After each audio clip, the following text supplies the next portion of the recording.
sound of ice cracking beneath her body was the last thing Adelaide Daniels heard before the frozen river swallowed her whole, the shock of the water stealing the scream from her lungs as she plunged into darkness. She had been standing on the bank just seconds before, her worn boots planted firmly in the snow-covered ground of Hecla, Montana, arguing with Marcus Webb about the money he owed her dead father.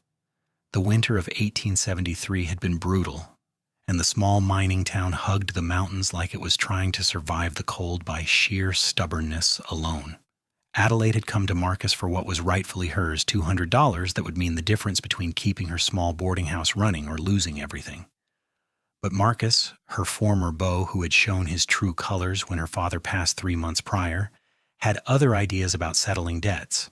"You are not getting a single cent from me," he had snarled, his breath forming clouds in the frigid air. "Your father died owing me more than I ever owed him." "That is a lie, and you know it," Adelaide had shot back, her dark hair whipping around her face as the wind picked up off the frozen water. "I have the ledger. I have his records. You owe our family, and I need that money." Marcus had stepped closer then, his face twisted with something cruel and calculating. She had loved him once, or thought she had, back when she was 19, and naive enough to believe his sweet words and promises. Now at 22, she saw him for what he truly was, a coward and a cheat who preyed on the vulnerable. "You need to learn when to keep your mouth shut," he had said, and before Adelaide could react, his hands were on her shoulders, shoving her backward with surprising force.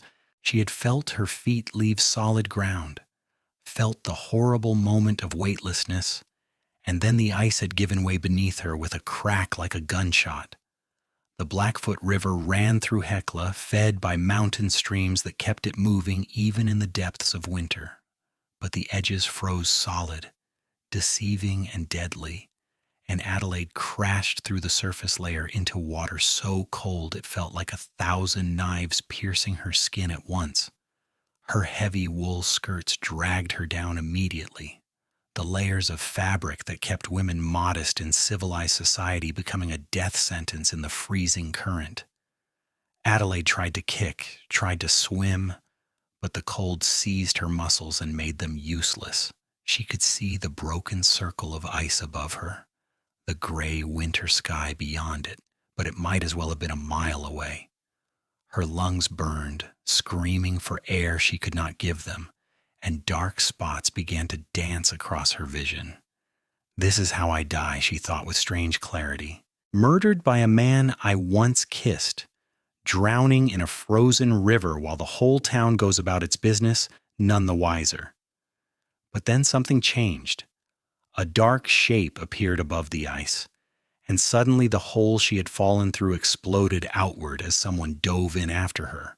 Strong arms wrapped around her waist, and Adelaide felt herself being pulled upward with determined force. They broke the surface together, and she gasped in a painful breath that felt like inhaling fire.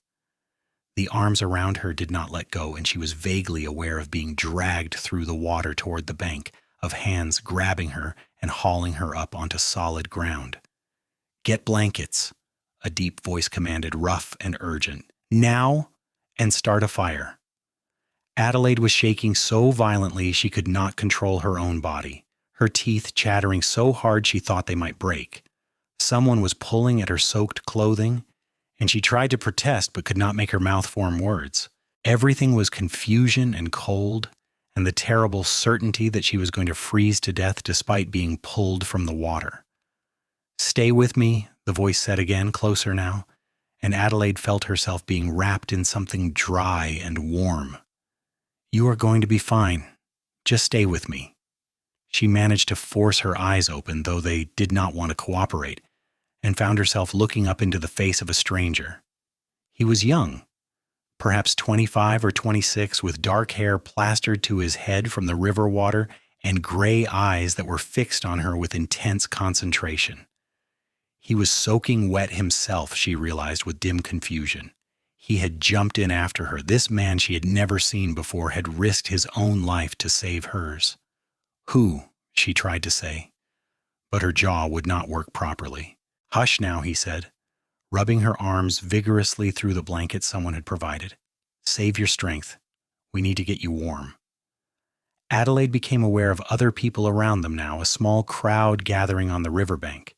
She heard someone mention the saloon, heard another voice suggest the doctor's office, but the man holding her shook his head. "Too far," he said. "My place is just up the road. I have a stove going in dry clothes. She will not make it to town." He stood then, lifting Adelaide as if she weighed nothing, and she found herself cradled against a chest that was as wet and cold as she was. Through her haze of confusion and hypothermia, she noticed he was dressed like a ranch hand, worn denim, and a heavy coat that was now thoroughly soaked. He started walking with long, purposeful strides, and someone threw another blanket over both of them. "What about Marcus?" a woman's voice called out. "Someone said he pushed her." "Deal with him," the man carrying Adelaide said without breaking stride. "Keep him away from my property, or I will handle it myself." Adelaide tried to pay attention to where they were going, but her mind kept sliding away from her, thoughts scattering like leaves in wind. She was aware of movement, of the man's steady breathing, of voices that seemed to come from very far away. Then they were inside somewhere warm, and she was being set down on something soft. "I need to get these wet clothes off you," the man said, and Adelaide's eyes flew open in alarm despite her condition. He must have seen the panic in her face because he held up his hands. "I will leave you decent, I promise, but if we do not get you out of these soaked things, you will die. Do you understand?" She managed a small nod, and he worked quickly and efficiently, peeling away the outer layers of her dress and petticoats, but leaving her chemise and drawers. He wrapped her in what felt like every blanket he owned, then moved away to tend to something she could not see. A few moments later, she heard the crackle of a fire being built up, and blessed heat began to radiate through the small space. The man came back into view, and Adelaide saw that he had stripped off his own wet shirt and was now bare-chested, water still dripping from his dark hair. He was lean and muscular in the way of men who worked with their hands, with a long scar running across his ribs that spoke of a hard life. He caught her looking and gave her a small, reassuring smile. "I am Ryan Peterson," he said, crouching down beside her. "I have a small horse ranch just outside town. I was in Hecla picking up supplies when I saw what happened. Can you tell me your name?" "Adelaide," she managed through still chattering teeth. "Adelaide Daniels." "Well, Miss Daniels, you gave me quite a scare. I have pulled calves out of mud and horses out of ravines, but I've never had to fish a woman out of the Blackfoot before." He was trying to keep his tone light, she realized, trying to keep her calm and present. "How are you feeling?" "Sea cold," she stammered. "So cold." "I know, but you're warming up, I promise. Your color is already better than it was." He stood and moved to what she now realized was a stove, pouring something from a pot into a tin cup. "Can you sit up and drink this? It is just hot water with a bit of whiskey. It will help." Adelaide let him help her into a sitting position, though her whole body protested the movement. The blankets fell away slightly, and she saw that her skin was still alarmingly pale, almost blue in places. Ryan held the cup to her lips, and she took a careful sip of the hot liquid. It burned all the way down, but it was a good burn, a living burn that pushed back against the deathly cold. "Slowly," he cautioned. "Small sips." She obeyed, and gradually the violent shaking began to subside into mere trembling. Her mind started to clear as well, and with clarity came the full weight of what had happened. Marcus had tried to kill her. He had pushed her into the frozen river and left her to drown, and she would have died if not for the stranger now tending to her with such care. "He tried to murder me," she said, her voice still weak but functional now. "Marcus Webb. He owed my father money, and when I asked for it, he pushed me into the river." Ryan's expression darkened, a muscle working in his jaw. "I saw him push you and then just stand there watching. If I had been a few seconds slower getting there—" He did not finish the sentence, but Adelaide understood. A few seconds slower, and she would be dead. Her body swept downstream beneath the ice to be found in the spring thaw, if it was found at all. "Thank you," she said, and the words felt woefully inadequate. "You saved my life." You could have drowned yourself jumping in like that. I grew up swimming in mountain rivers, Montemer, Ryan said with a shrug. I knew what I was doing, though I will admit I did not expect the current to be quite that strong, or your skirts to be quite that heavy. You are a fighter, Miss Daniels. Most people would have given up. Adelaide took another sip of the whiskey-laced water and looked around the space she was in. It was a simple cabin, one large room with a sleeping area at one end and a small kitchen at the other. Everything was neat and well-maintained, the mark of a man who took pride in his home even if it was modest. Through a window she could see the shapes of outbuildings and a corral, and beyond that the mountains rising up to meet the gray winter sky. I run a boarding house in town, she said. Not entirely sure why she was offering this information, but feeling like she needed to explain herself somehow. My father left it to me when he passed. It is all I have. Marcus owed him for 3 months of room and board, and I needed that money to pay my own debts. I should have known better than to confront him alone. You should not have needed to confront him at all, Ryan said firmly. A man who does not pay his debts is bad enough. A man who would kill to avoid paying them is something else entirely. He moved to a trunk in the corner and pulled out a flannel shirt and a pair of wool pants. These are clean, he said, bringing them over to her. They will be too big for you, but they are dry and warm. I will step outside while you change. Can you manage it yourself? Adelaide nodded, though she was not entirely certain she could, but she did not want to admit weakness. Not now. Not when she was already so vulnerable. Ryan seemed to sense her hesitation because he paused at the door. Call out if you need help, he said. There is no shame in it. You nearly died today. Then he was gone, the door closing softly behind him, and Adelaide was alone with her thoughts and the crackling fire. She forced herself to move, to peel off the damp undergarments that still clung to her skin and pull on the dry clothes Ryan had provided. He was right that they were too large. She had to roll up the sleeves and pant legs multiple times, but they were warm and soft from many washings, and they smelled faintly of soap and wood smoke. When she called out that she was decent, Ryan came back inside carrying an armload of firewood. He had put on a dry shirt himself, she noticed, a blue flannel that made his gray eyes stand out even more. He fed the stove until the heat in the cabin was almost overwhelming, then pulled up a chair and sat down across from her. We need to talk about what happens next, he said seriously. Marcus Webb tried to kill you today, and there were witnesses, but he comes from money and influence, and you are a woman running a boarding house alone. The law in Hecla is not always as fair as it should be. Adelaide felt her stomach sink because she knew he was right. The sheriff, Tom Hayward, was a decent enough man, but he was also practical. The Webbs had money and connections stretching back to the territory days before Montana became a state. Adelaide was the daughter of a man who had run a modest boarding house and died with more debts than assets. Justice was supposed to be blind, but in practice, it often saw very clearly who had power and who did not. What do you suggest? Marici asked. Ryan leaned forward, his elbows on his knees, and looked at her with those intense gray eyes. I suggest you stay here for a few days, at least until you are fully recovered, and we can figure out the safest course of action. Marcus knows where you live, and if he tried once to kill you, he might try again. Out here, I can keep watch. I can keep you safe. I cannot just abandon my boarding house, Adelaide protested. I have guests who depend on me and bills that need paying. Do you have anyone in town you trust? Someone who could look after things for a few days? Adelaide thought of Mrs. Chen, the widow who ran the laundry next to her property. They had become friends over the past few months. 2 women alone in the world trying to make their way. Yes, she said slowly. Mrs. Chen would help, I think, but I cannot ask you to take care of me like this. You do not even know me. I know you are brave enough to confront a man twice your size over money that was rightfully yours, Ryan said. I know you fought like hell to stay alive in that river. That is enough for me.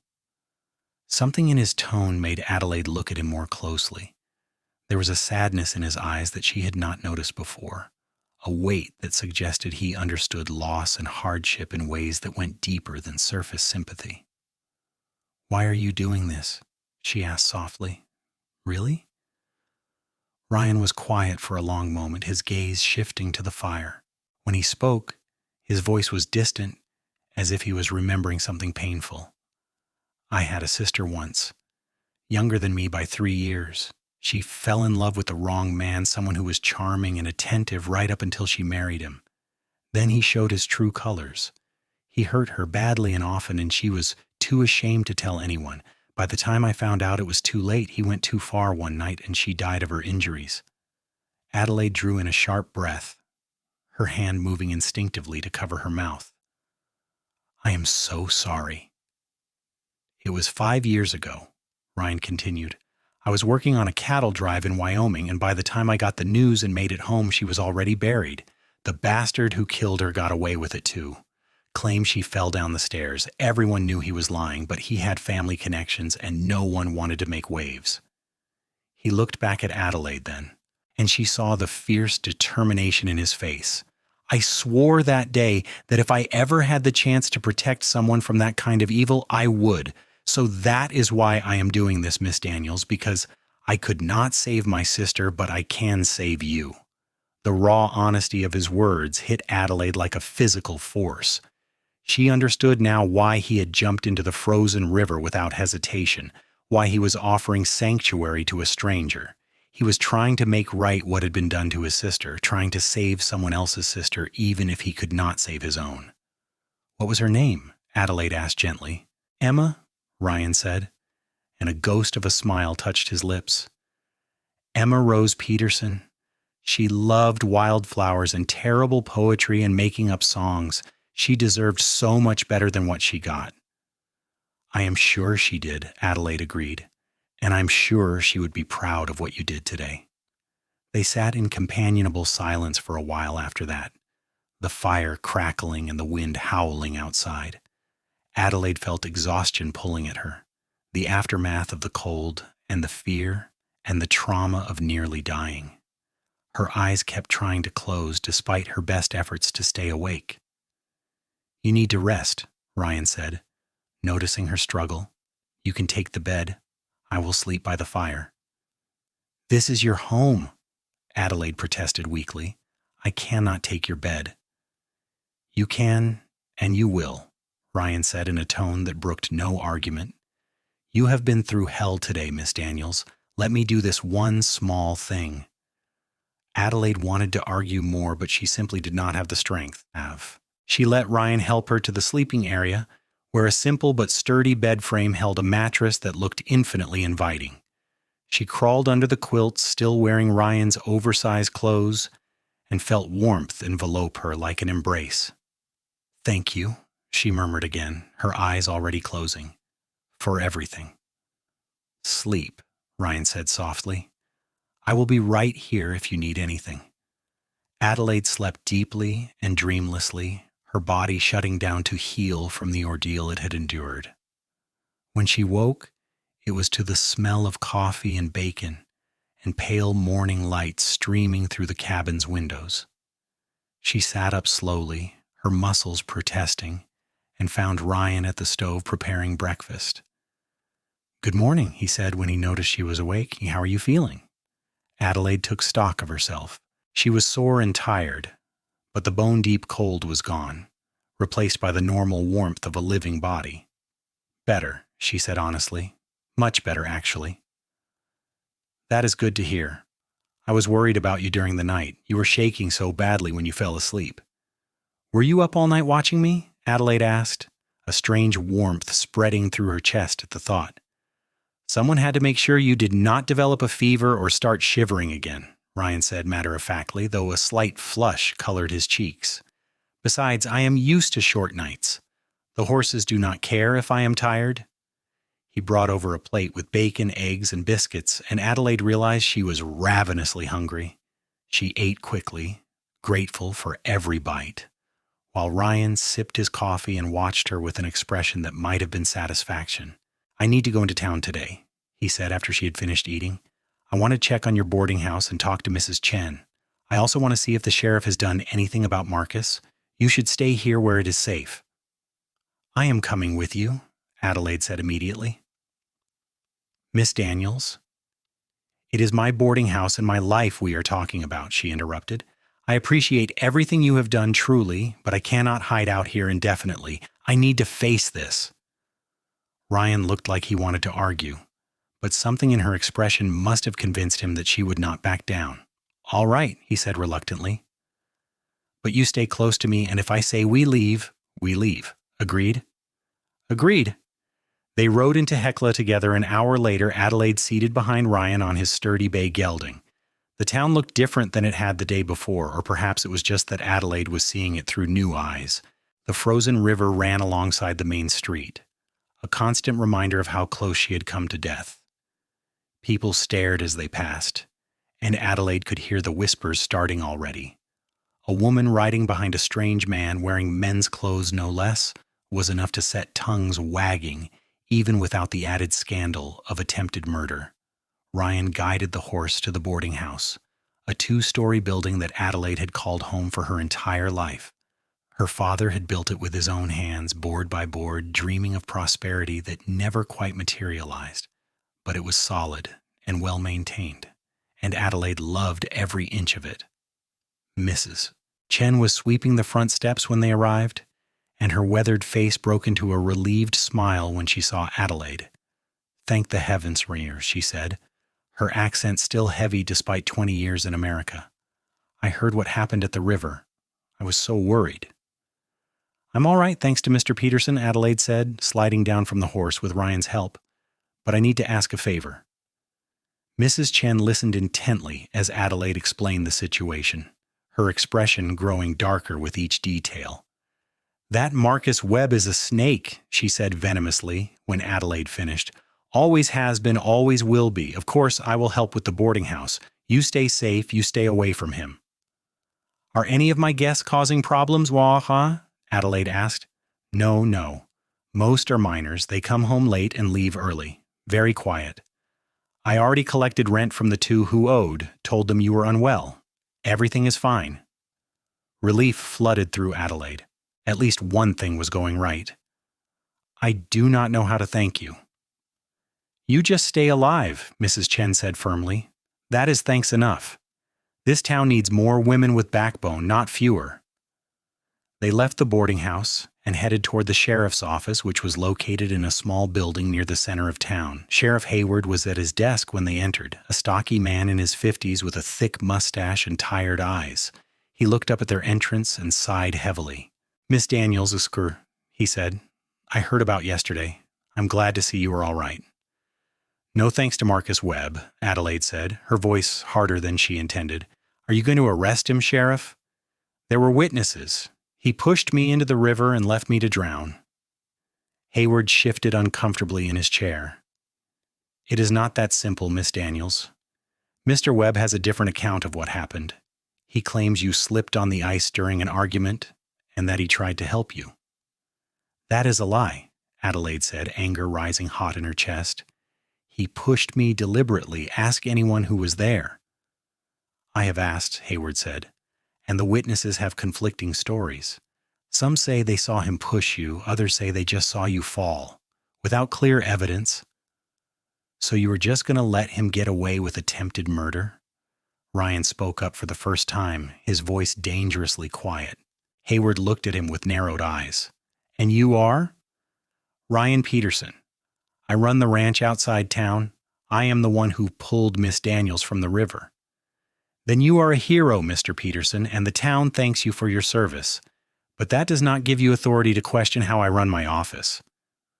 "I am not questioning how you run your office, Rias," Ryan said, taking a step forward. "I am questioning whether you are running it at all. A man tries to kill a woman in broad daylight, and you're telling us there is nothing you can do?" "I am telling you that the law requires evidence and proof, not just accusations. If Miss Daniels wants to file a formal complaint, I will investigate, but I cannot arrest a man based on hearsay." Adelaide wanted to scream with frustration. She could see the political calculation in Hayward's eyes, the way he was weighing her life against the potential backlash of arresting someone from a powerful family. "I want to file that complaint," she said, "right now." "Very well." Hayward pulled out a form and began writing. "Tell me exactly what happened, starting from the beginning." Adelaide recounted the entire incident, from the argument about the money to Marcus's hands on her shoulders to the freezing water closing over her head. Ryan added his own observations, and Hayward wrote it all down with methodical care. When they were finished, he put down his pen and looked at them both seriously. "I will talk to Marcus and get his side of the story," he said, "and I will talk to the witnesses again. But Miss Daniels, I need to warn you that this could get ugly. The Webbs do not take kindly to accusations, and they have resources to fight back." "Let them fight," Adelaide said. "I'm not backing down." They left the sheriff's office with little sense of satisfaction. Adelaide knew that Hayward would investigate, but she also knew the odds of Marcus facing any real consequences were slim. Men like him rarely paid for their crimes, especially when their victims were women with no family or social standing to protect them. "I hate this," she said to Ryan as they walked back toward where they had left his horse. "I hate feeling powerless." "You are not powerless," Ryan said. "You are alive and you are fighting back. That takes courage." They were passing the general store when a voice called out behind them, "Miss Daniels, a word, if you please." Adelaide turned to see Marcus Webb himself standing on the boardwalk, looking as composed and respectable as if he had not tried to murder someone the day before. He was dressed in an expensive suit, his blonde hair neatly combed, every inch the successful businessman. It made Adelaide's skin crawl. "Stay away from her," Ryan said immediately, moving to place himself between Adelaide and Marcus. "I just want to talk," Marcus said, holding up his hands in a gesture of peace. "Surely there has been enough misunderstanding already." "There is no misunderstanding," Adelaide said, her voice shaking with anger. "You pushed me into the river. You tried to kill me." "I did no such thing," Marcus said smoothly. "You slipped, and I tried to grab you. It all happened so fast. I am terribly sorry you were hurt, Adelaide, truly. If there is anything I can do to help—" "You can stay away from her," Ryan interrupted, "and you can pay the money you owe." Marcus's pleasant expression hardened slightly. "I do not believe we have been introduced, friend. This is a private matter between me and Miss Daniels." "It stopped being private when you committed a crime," Ryan said, "and I am not your friend." For a moment the two men stared at each other, and Adelaide felt the tension crackling between them like electricity before a storm. Marcus was taller and broader than Ryan, but there was something in the way Ryan held himself, a coiled readiness that suggested he would not back down no matter the odds. Marcus must have sensed it too, because he took a step back and adjusted his coat. "Very well," he said. "But Adelaide, you should know that filing that complaint was a mistake. My family has lawyers, good ones. If you persist with these false accusations, we will have no choice but to pursue action for slander and defamation. You could lose everything." "I have already lost everything that matters," Adelaide said quietly. "My father is dead, and the man I thought I knew tried to kill me. There is nothing more you can take from me." Something ugly flashed across Marcus's face, there and gone so quickly that Adelaide might have imagined it. "We will see about that," he said, and turned on his heel to stride away. Adelaide felt herself start to shake, the adrenaline that had carried her through the confrontation draining away and leaving her weak. Ryan's hand found her elbow, steadying her. "Come on," he said gently. "Let us get you back to the ranch." The ride back was quiet, Adelaide clinging to Ryan's waist as the horse carried them away from town and toward the relative safety of his property. She felt defeated and angry and scared all at once, a roiling mix of emotions that threatened to overwhelm her. When they reached the cabin, she dismounted and stood there in the yard, staring at nothing. "Talk to me," Ryan said, coming to stand beside her after he had tied up the horse. "What are you thinking?" "I am thinking that you were right," Adelaide said. "The law is not going to help me. Marcus has money and power, and I have nothing. He is going to get away with what he did, and there is nothing I can do about it." "That is not true," Ryan said firmly. "You are not nothing, Adelaide. You are a woman with courage and strength who has survived things that would have broken other people. Do not let him take that from you." Adelaide turned to look at him, this man who had become so important to her in less than a day. "Why do you care so much?" she asked. "You told me about your sister, And I understand that, but this is more than just keeping a promise. Why are you really doing this? Ryan was quiet for a long moment, his gray eyes searching her face as if looking for the answer to a question he had not yet asked. I do not know, he said finally. Or maybe I do, and I am just not ready to say it yet. All I know is that when I saw you go through that ice, something inside me knew I could not let you die. And now that I have pulled you out, I cannot just walk away and pretend everything is fine when I know you are in danger. There was something in his voice, something raw and honest, that made Adelaide's heart skip. She had been so focused on survival, on the immediate threat of Marcus and the fear of what came next, that she had not let herself really see Ryan Peterson. But she saw him now, saw the goodness in him and the pain he carried and the way he looked at her like she mattered. Thank you, she said softly, for caring when you did not have to. Everyone should have someone who cares, Ryan said. No one should face the darkness alone. They went inside and Adelaide helped Ryan prepare dinner, falling into an easy rhythm as if they had done this many times before. They talked while they worked, sharing stories about their lives. Ryan told her about growing up in Oregon, about learning to ride before he could properly walk, about the dreams he had of building his ranch into something successful. Adelaide told him about her father, about the boarding house and the struggles of making ends meet, about the hopes she had harbored before Marcus showed his true nature. I thought I loved him, she admitted, as they sat down to eat. Or at least I thought I could learn to love him. He was attentive and charming, always bringing me little gifts and saying sweet things. My father never trusted him, but I thought that was just protective instinct. I see now that my father was right all along. Some people are very good at hiding who they really are, Ryan said. It is not your fault that you could not see through the mask. I should have known better, Adelaide insisted. The signs were there. The way he would get angry over small things, the way he talked about people when they were not around. I just did not want to see it. We all have blind spots when it comes to people we care about, Ryan said gently. What matters is that you saw the truth eventually, and you had the courage to break things off with him. A lot of women would have married him anyway because that is what was expected. Adelaide thought about that, about the pressure women face to marry and secure their futures through men. She had felt that pressure herself after her father died. The whispers about what a young woman alone would do. The suggestions that she should find a husband quickly before she lost her looks or her reputation. Marcus had seemed like a solution to all those problems, and it had almost cost her everything. I am never getting married, she said suddenly. I would rather run my boarding house alone for the rest of my life than tie myself to someone who might turn on me. Ryan looked at her with an expression she could not quite read. That is a lonely way to live, he said carefully. Maybe, Adelaide agreed, but at least I would be safe. They finished dinner in silence, and Adelaide helped clean up before settling into a chair near the fire. Her body was still recovering from yesterday's ordeal, and exhaustion pulled at her despite the relatively early hour.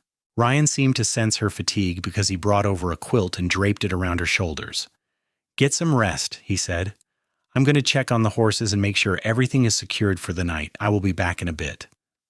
Adelaide nodded, watching him pull on his coat and head out into the cold evening. Through the window, she could see him moving between the barn and the corral, his breath misting in the air. There was something graceful about the way he moved, an economy of motion that spoke of a life spent working with animals and land. She must have dozed off because the next thing she knew, Ryan was gently shaking her shoulder. Come on, he said, let us get you properly to bed. Adelaide let him help her up and guide her to the sleeping area. She had been wearing his clothes for 2 days now, and she felt grimy and uncomfortable despite their warmth. I should go back to town tomorrow, she said, get some of my own things. We can do that, Ryan agreed. But you are coming back here after. I meant what I said about keeping you safe. Adelaide wanted to protest, wanted to say she could not impose on his hospitality any longer, but the truth was she did not feel safe anywhere else. All right, she said. For a few more days at least.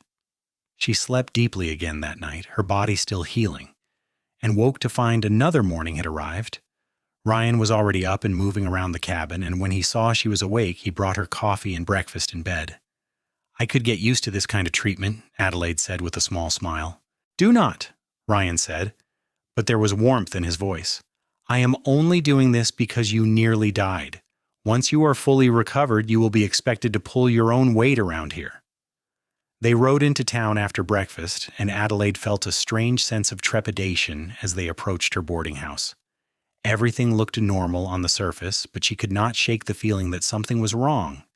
Her instincts proved correct when she opened the door and found her small office had been ransacked.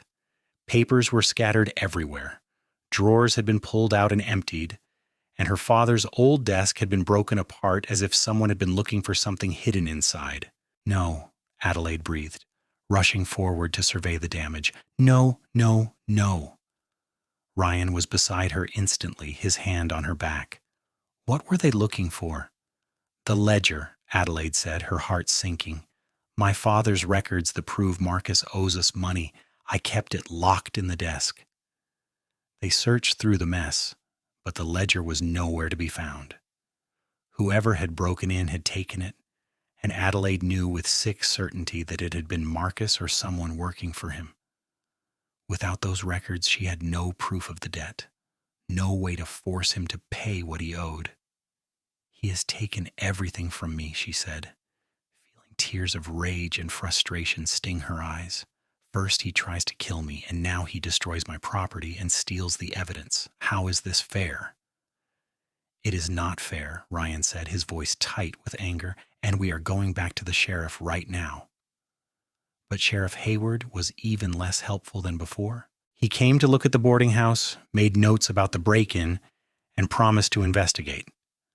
But Adelaide could see in his eyes that nothing would come of it.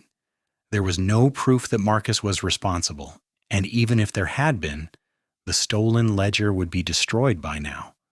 The debt her father was owed would remain unpaid, and the attempted murder would go unpunished. Adelaide felt something break inside her as they left the boarding house.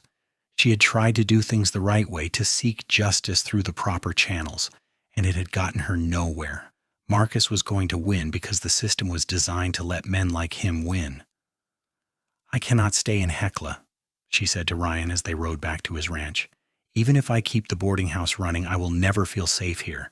Marcus will always be looking over my shoulder, and the sheriff will never do anything to stop him. Where would you go? Ryan asked.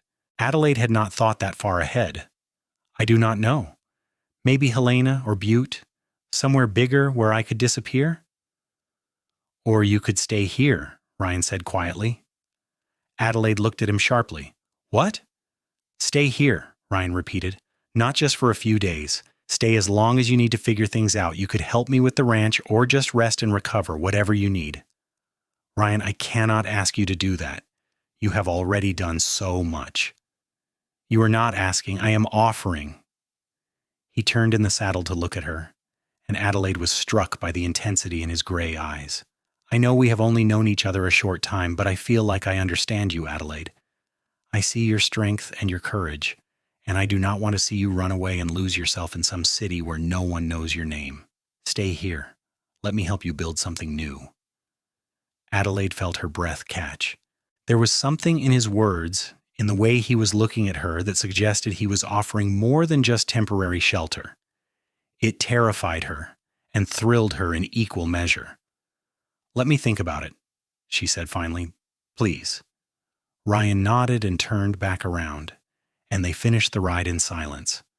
Adelaide's mind was whirling with possibilities and fears. Could she really stay with Ryan? What would people say? And more importantly, what did she actually want? The days that followed fell into a strange kind of routine. Adelaide spent her mornings helping Ryan with the ranch work, learning how to tend to the horses and mend fences and do all the 100 small tasks that kept the operation running. She spent her afternoons in town checking on the boarding house and making sure Mrs. Chen had everything she needed. And she spent her evenings with Ryan cooking dinner and talking by the fire and slowly letting her guard down. It was during one of those evenings, nearly 2 weeks after the river incident, that everything changed. They had finished eating and were sitting by the fire, Adelaide mending one of Ryan's shirts and Ryan cleaning his rifle. The silence between them was comfortable now, the kind that came from growing familiarity. I have been thinking, Adelaide said suddenly. About what, you said? About staying. Ryan looked up from his work, his expression carefully neutral. And? And I want to, Adelaide admitted, but I am scared. Scared of what it means, scared of what people will think, scared of opening myself up to someone again after Marcus.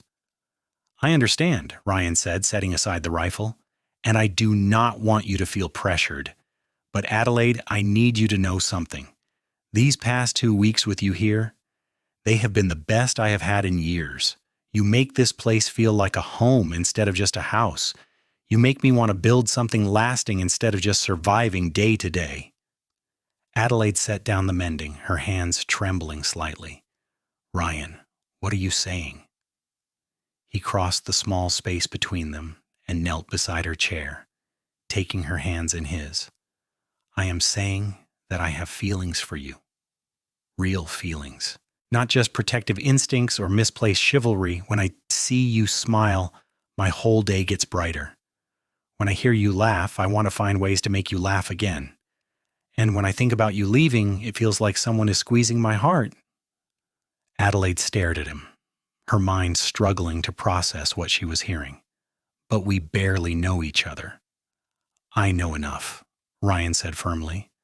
I know you are brave and kind and fiercely loyal to the people you care about. I know you have been through hell and come out stronger. I know that I want to spend my days with you if you will let me. I do not know if I can be what you need, Adelaide whispered. I am broken, Ryan. Marcus broke something in me when he pushed me into that river, and I do not know if it can be fixed. You are not broken, Ryan said, reaching up to gently cup her face. You are wounded, and that is different. Wounds heal, Adelaide, and maybe we can heal together. She searched his eyes, looking for any sign of deception or hidden agenda, but all she saw was sincerity and hope. This man had saved her life and asked for nothing in return. He had given her shelter and safety and kindness when she had nothing, and now he was offering her something even more precious, a chance at happiness. I have feelings for you too, she said, the words tumbling out before she could stop them. I tried not to because I was scared, but I do. When you smile at me, I feel warm all over. When you are near me, I feel safe in a way I have never felt before, and when I think about leaving, about never seeing you again, I want to cry.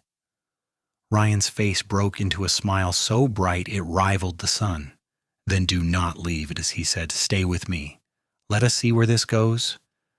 Adelaide felt tears slip down her cheeks, but they were good tears, happy tears.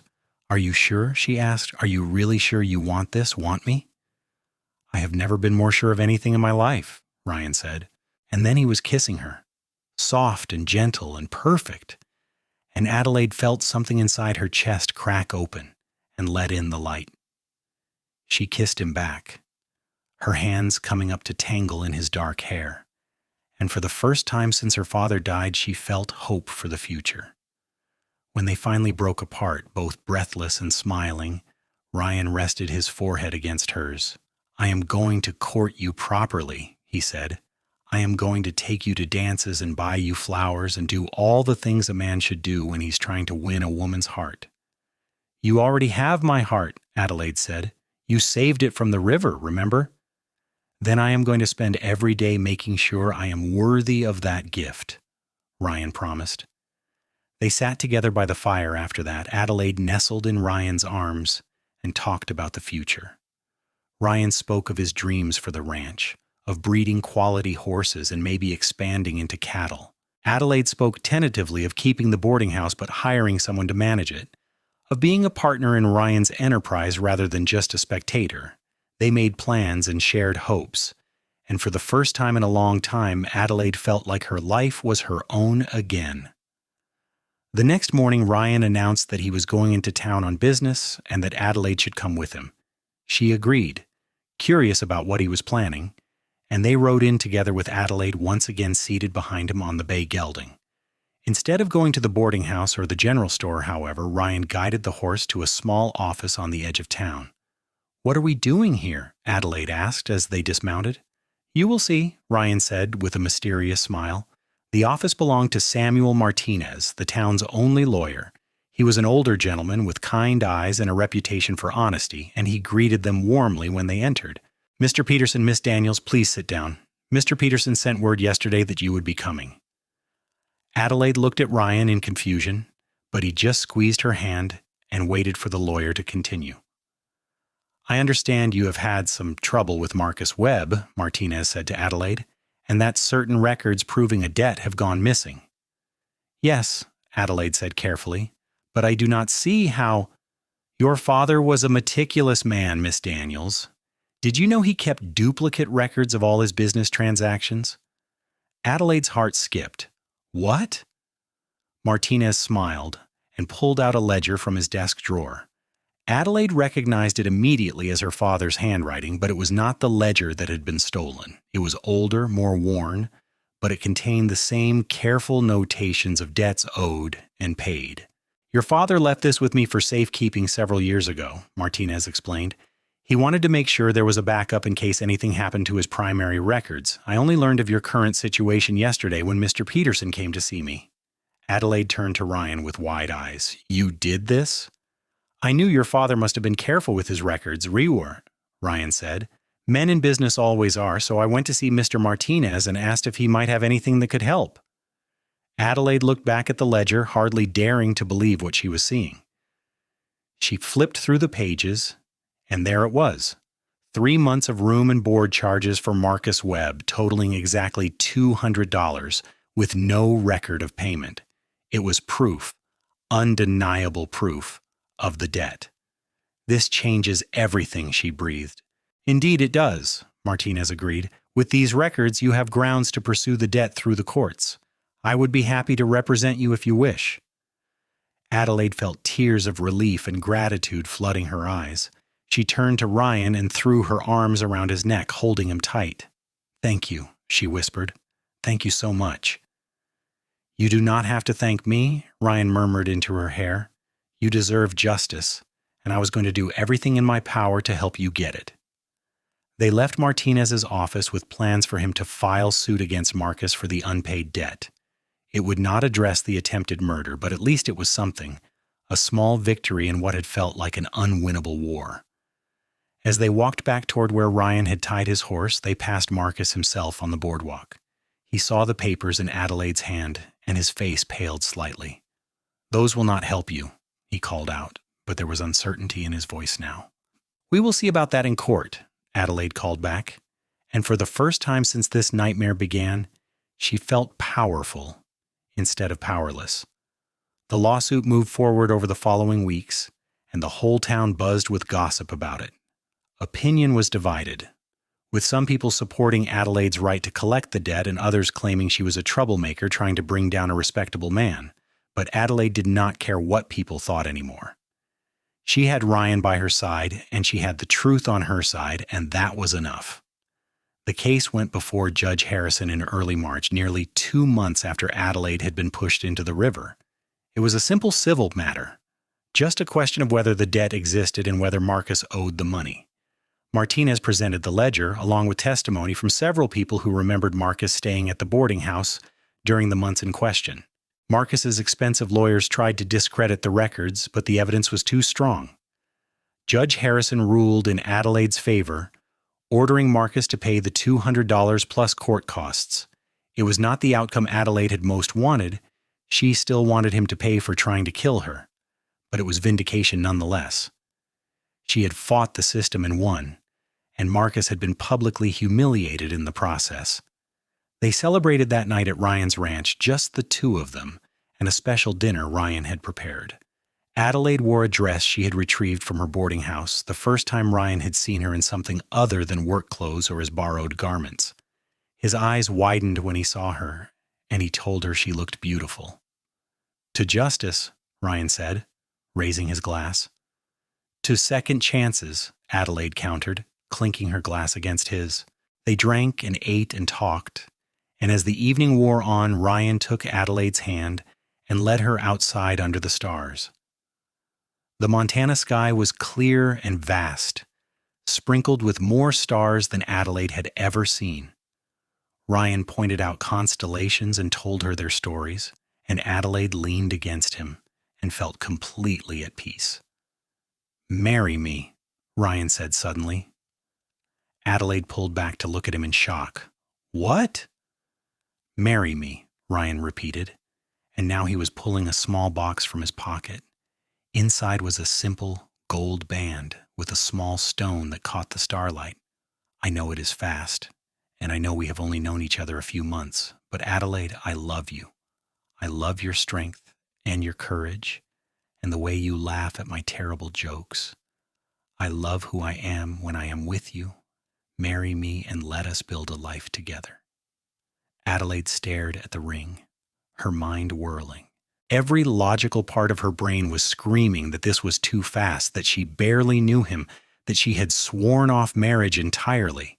But her heart, her stubborn, foolish heart, was singing a different tune entirely.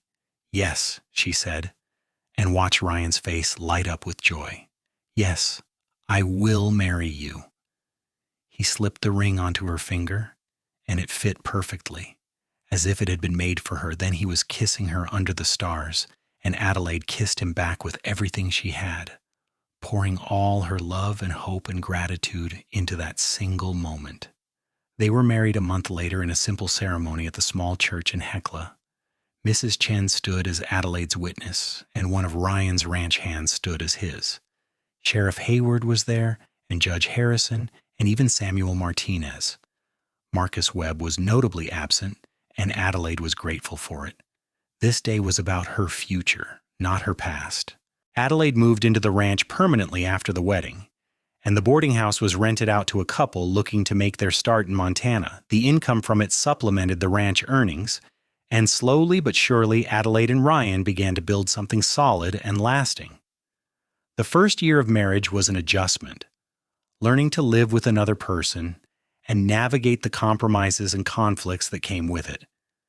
But Adelaide found that Ryan was patient and kind, willing to listen when she needed to talk and give her space when she needed to be alone. He never raised his voice in anger, never used his strength to intimidate, and he treated her like an equal partner in every decision they made. Adelaide learned to love ranch life, learned the rhythms of the seasons and the satisfaction of working with her hands. She discovered she had a talent for training the young horses, her calm presence and gentle methods producing animals that were well-mannered and responsive. Ryan beamed with pride every time she successfully broke a new colt, and his praise meant more to her than any amount of money could. They faced challenges, of course. There were harsh winters and dry summers, sick animals and broken equipment, neighbors who gossiped about how quickly they had married and speculated about whether Adelaide had been with child. But they faced everything together, and somehow that made even the hardest times bearable. Marcus Webb left Hecla about a year after the trial, moving back east where his family's money and influence could shield him from his reputation. Adelaide heard the news with a sense of relief and closure. He was gone, and she was free of him forever. On their second anniversary, Adelaide gave Ryan the news that she was pregnant. He picked her up and spun her around the kitchen, laughing with pure joy, and Adelaide felt her heart overflow with happiness. The pregnancy was difficult at times, her morning sickness lasting well into the afternoon and her back aching as the baby grew. But Ryan was attentive and caring, rubbing her feet when they swelled and bringing her ginger tea when she felt nauseous. Their son was born in the spring of 1876, squalling and red-faced and absolutely perfect. They named him James, after Adelaide's father, and Ryan cried as he held his son for the first time. Adelaide watched her husband with their child and felt like her heart might burst from the love she felt. Being a mother was harder than Adelaide had expected, the sleepless nights and constant demands pushing her to her limits, but it was also more rewarding than she could have imagined, every smile and coo from James feeling like a precious gift. Ryan was an involved father, changing diapers and walking the floor with James when he cried, and Adelaide fell in love with him all over again, watching him care for their son. 2 years later, they welcomed a daughter they named Emma Rose, after Ryan's sister. This time the pregnancy was easier, and the birth faster, and Adelaide held her daughter and saw Ryan's eyes in the tiny face staring up at her. Ryan was overcome with emotion at the name choice, and he told Adelaide it was the greatest honor she could have given him. The ranch prospered as the years went by. Ryan's reputation for quality horses spread, and buyers came from as far as Wyoming and Idaho to purchase his stock. Adelaide managed the books and the household, and together they built something that felt permanent and real. They added rooms to the cabin as their family grew, and eventually it was more house than cabin, a proper home filled with love and laughter. On quiet evenings when the children were asleep and the work was done, Adelaide and Ryan would sit on the porch and watch the sun set over the mountains. Sometimes they talked about the past, about how a moment of violence had led to a lifetime of love. Other times they just sat in comfortable silence, Ryan's arm around Adelaide's shoulders and her head resting on his chest. "Do you ever regret it?" Adelaide asked one evening, when James was 5 and Emma was 3. "Jumping into that river for a stranger?" Ryan looked at her like she had grown a second head. "Regret pulling the love of my life from the water? Regret finding my family? Adelaide, that moment was the best decision I ever made." "Even though it could have killed you?" "Even though," Ryan confirmed, "some things are worth dying for. But I'm very glad I lived instead so I could spend my life loving you." Adelaide smiled and snuggled closer to him. She thought about the terrified woman she had been, sinking beneath the ice and certain she was going to die. She thought about the anger and pain and fear that had consumed her in the days and weeks that followed. And she thought about how all of that had led her here, to this porch, with this man, building this beautiful life. "I love you," she said simply. "I love you too," Ryan replied. "Always have, always will." They had more children as the years went on, 2 more boys who filled the house with noise and energy. The ranch continued to grow and thrive, becoming one of the most successful operations in the territory. James grew up to be a skilled horseman like his father, and Emma developed her mother's head for business, eventually taking over the management of the family's expanded ventures. Adelaide and Ryan grew old together, their dark hair turning silver and their bodies bearing the marks of a life lived fully. They celebrated 50 years of marriage in 1924, surrounded by their children and grandchildren and even a few great-grandchildren. The whole town of Hecla came to the party they threw, and Adelaide stood beside her husband and felt nothing but gratitude for the life they had built. "Do you remember the day we met?" Ryan asked her as they danced slowly to music played by their grandson's band. "How could I forget?" Adelaide replied. "You saved my life." "No," Ryan said, pulling her closer. "You saved mine. I was just existing before you came along, going through the motions. You gave me a reason to live, Adelaide. You gave me everything." She kissed him then, in front of everyone, not caring who saw. They had earned the right to show their love publicly, had paid for it in hardship and struggle, and the daily choice to keep choosing each other. When Ryan passed away in 1927, peacefully in his sleep at the age of 79, Adelaide grieved deeply. But she also felt grateful for the time they had been given, for the love that had sustained them through 54 years of marriage. She lived 3 more years, remaining active and engaged with her family and community until the very end.